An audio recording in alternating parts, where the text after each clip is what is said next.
Hello বন্ধুরা, তোমরা সবাই কেমন আছো? আশা করি তোমরা সবাই খুব ভালো আছো। দেখো, আমি এখানে দুটো কাওয়া মাছ নিয়ে নিয়েছি, নুন হলুদ মাখিয়ে রেখে দিয়েছিলাম, এখন ভাজা করে নিচ্ছি।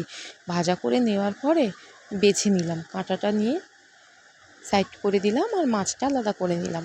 তো এখানে কড়া বসিয়ে দিয়েছি, কড়াটা আমার গরম হয়ে গেছে। আমি এখানে দিয়ে দিয়েছি রসুন কুচি, শুকনো লঙ্কা দিয়ে তারপর আমি এখানে পেঁয়াজ কুচিটা দিয়ে দেবো। আচ্ছা, এই কাওয়া মাছ কি আর কোনো নাম আছে? তোমরা কি জানো? জানলে আমাকে জানিও, আমার জানা নেই।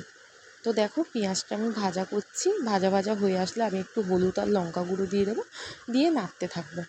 নাড়ার পরে এখানে মাছগুলো দিয়ে দেবো, দিয়ে একটু লবণ দিয়ে দেবো। আমি মাছ ভাজার সময় কিন্তু মাছে লবণ দিয়েছিলাম, তবু আরও একটু লাগবে। একদম ভাজা ভাজা করে ভালো করে ভাজতেই থাকবো। তো হয়ে গেছে আমার ভাজা, আমি এবার নিয়ে নেব। আমার তো গরম গরম ভাতের সাথে খেতে খুব ভালো লাগে। যারা যারা কাওয়া মাছ খেতে ভালোবাসে তারা সবাই এই রেসিপিটা জানে। তোমরা কে কে জানো আমাকে একটু জানিও।